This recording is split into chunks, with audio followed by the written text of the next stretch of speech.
ആദിലയും നൂറയും ആ വീട്ടിൽ നിന്ന് ഇറങ്ങുമ്പോൾ തല്ലി പിരിപ്പിച്ചിട്ടാണ് ഇറക്കത്തുള്ളതെന്ന് തോന്നുന്നു. കാരണം ഇന്നത്തെ ടാസ്കിൽ ആദില നൂറയുടെ മുഖത്ത് നോക്കി ഒരു ചോദ്യം ചോദിക്കുന്നുണ്ട്.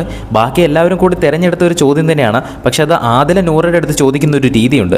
ആദിലയുടെ ചോദ്യം ഇതാണ്: നിങ്ങൾ ഭക്ഷണം കഴിക്കാനും വാ കഴുകാനും വേണ്ടി മാത്രമല്ലേ വാ തുറക്കുന്നത്, അല്ലാതെ നിങ്ങളുടെ ഇവിടെ ഒരു അഭിപ്രായം പറയാനോ പ്രധാനപ്പെട്ട എന്തെങ്കിലും കാര്യം സംസാരിക്കാനോ വാ തുറക്കുന്നത് ഞങ്ങളാരും ഇവിടെ കണ്ടിട്ടില്ല. നിങ്ങൾ ആദിലയുടെ വെറും ഒരു നിഴലല്ലേ? നിങ്ങളൊക്കെ എങ്ങനെ ഒരു സ്വേച്ഛാധിപതിയാകാൻ കഴിയും? നിങ്ങൾ വെറും ആദിലയുടെ നിഴലല്ലേ എന്ന് ആദില തന്നെ നൂറയുടെ അടുത്ത് ചോദിക്കുകയാണ്. ആരും തന്നെ എക്സ്പെക്റ്റ് ചെയ്തില്ല ആദില അത്രയും സ്ട്രോങ് ആയിട്ട് തന്നെ നൂറയുടെ അടുത്ത് ആ ഒരു ക്വസ്റ്റ്യൻ ചോദിക്കുമെന്ന്. എന്തായാലും ലൈവിൽ ഇപ്പോൾ നൂറ അതിന് ഉത്തരം പറഞ്ഞുകൊണ്ടിരിക്കുകയാണ്. ഞാൻ ആരുടെയും നിഴലല്ല, അത് നിങ്ങൾക്ക് മാത്രമാണ് തോന്നുന്നത്. ഞാൻ ആവശ്യമുള്ള സമയത്ത് മാത്രമാണ് ഞാൻ വാ തുറക്കുന്നത്. അത് ശരിയാണ്. ഞാൻ അനാവശ്യ കുത്തിത്തിരിപ്പുകൾ ഉണ്ടാക്കാൻ പോകാറില്ല. അവിടെയും ഇവിടെയും മാറി നിന്ന് മൂലയ്ക്ക് കൂടിയിരുന്ന് പരദൂഷണം പറയാനും ഞാൻ പോകാറില്ല എന്ന് പറഞ്ഞ് നൂറ കൃത്യമായ മറുപടി അതിന് കൊടുക്കുന്നുണ്ട്.